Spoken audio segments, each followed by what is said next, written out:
ایک لال وہ آیا جسے غوث آدم کہتے ہیں. کیسا لال ہے یہ میں آپ کو شادی کے موقع کے حوالے سے بتا رہا ہوں.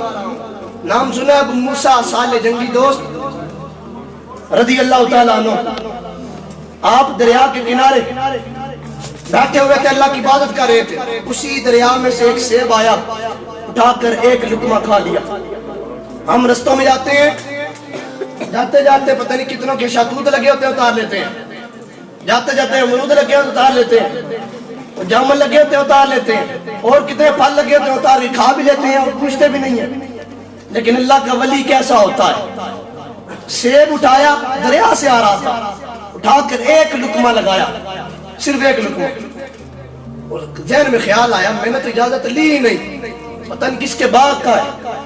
وہیں دریا کے کنارے چل پڑے. جاتے جاتے دیکھا کہ ایک جگہ پھلوں کا باغ ہے اور اس کے سیب کے درخت ہیں جو دریا کی طرف جھکے ہوئے ہیں. جان کے کہ یہی باغ ہے جس سے یہ سیب آیا.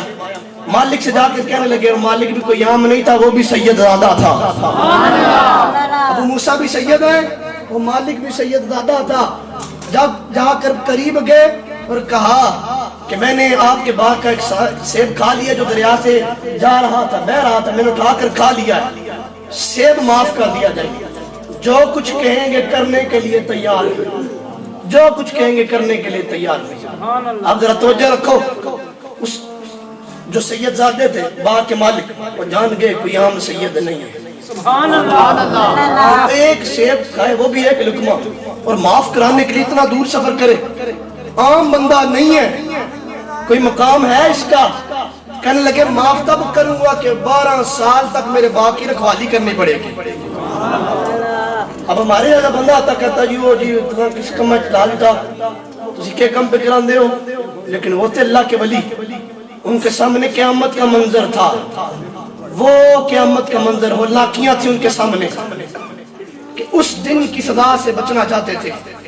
اس لیے یہ پوری کر دی, کہا 12 سال میرے باغ کی ڈیوٹی کرنی پڑے گی. 12 سال تھوڑا عرصہ نہیں ہے, 12 سال تک باغ کی رکھوالی کرتے رہے کرتے رہے کرتے رہے. 12 سال پورے ہوئے, جا کر دوبارہ قریب گئے کہ آپ نے کہا تھا کہ 12 سال میرے باغ کی رکھوالی کرنی ہے, میں نے تو بہت پوری کر دی, کیا سیب معاف ہو جائے گا؟ انہوں نے کہا معاف تو کر دوں گا لیکن ایک آخری شرط ہے, آخری شرط ہے, وہ شرط اگر پوری کر دے تو معافی ہے. کہا ٹھیک ہے قبول ہے. کہا شرط بتائیے. کہنے لگے تو جو سارے حضرات, میری ایک بیٹی ہے جو آنکھوں سے اندھی ہے, منہ سے گنگی ہے, کانوں سے بہری ہے, ہاتھوں سے معذور ہے, پاؤں سے معذور ہے, اس کے ساتھ تو نے شادی کرنی ہے. اب کوئی ایسے چیزیں بتائے, ہمارے زمانے کیسا بدل گیا ہے, کوئی ایسی اوصاف بتائے کہ نہیں جی یہ کیا بتا رہے. تھوڑا سا رنگ بگڑ جائے تو بندے کا تیور بدل جاتا ہے, تھوڑا سا قوم بدل جائے تیور بدل جاتے ہیں. ذات پات میں اتنا پڑ گئے کہ نہ اونچائی دیکھتے ہیں نہ برابری دیکھتے ہیں, کوئی سر پیر ہی نہیں ہوتا. لیکن وہ دیکھیں ان کے سامنے قیامت تھی, کہنے لگے ہیں ٹھیک ہے کرنے کے لیے تیار ہوں, بس سیب معاف ہونا چاہیے. وہ ایک سیب کھائے, ایک لقمہ معاف ہونا چاہیے. جب شادی ہوئی قریب گئے اپنی زوجہ کے, دیکھا تو حسین و جمیل عورت, آنکھیں بھی سلام, کان بھی سلام, ہاتھ بھی ٹھیک کام کرے, پاؤں بھی ٹھیک کام کرے. دوڑے دوڑے باہر آ گئے اور آ کر ان کے والد سے کہنے لگے کہ آپ نے جو چیزیں بتائی تھی میں کسی اور جگہ تو نہیں آ گیا, یہ اندر تو کوئی اور بیٹھا ہوا ہے, اندر تو کوئی اور ہے. کہا نہیں میری بیٹی ہے. کہا آپ نے جو چیزیں بتائی تھی وہ کیا ماجرا ہے, وہ کیا معاملہ ہے؟ اے سیدی کونین کے غلاموں, توجہ رکھو, اپنے آپ کو اتنا پاکیزہ کر لو, اتنا صاف ستھرا کر لو جیسے وہ انہوں نے صاف بتائے. کہا تجھے میں نے سچ کہا تھا, میری بیٹی آنکھوں سے اندھی ہے, منہ سے گونگی ہے, کانوں سے بہری ہے, ہاتھوں پاؤں سے معذور ہے. وجہ یہ ہے کہ میری بیٹی نے آج دن تک اپنی آنکھوں سے غیر محرم دیکھا نہیں ہے.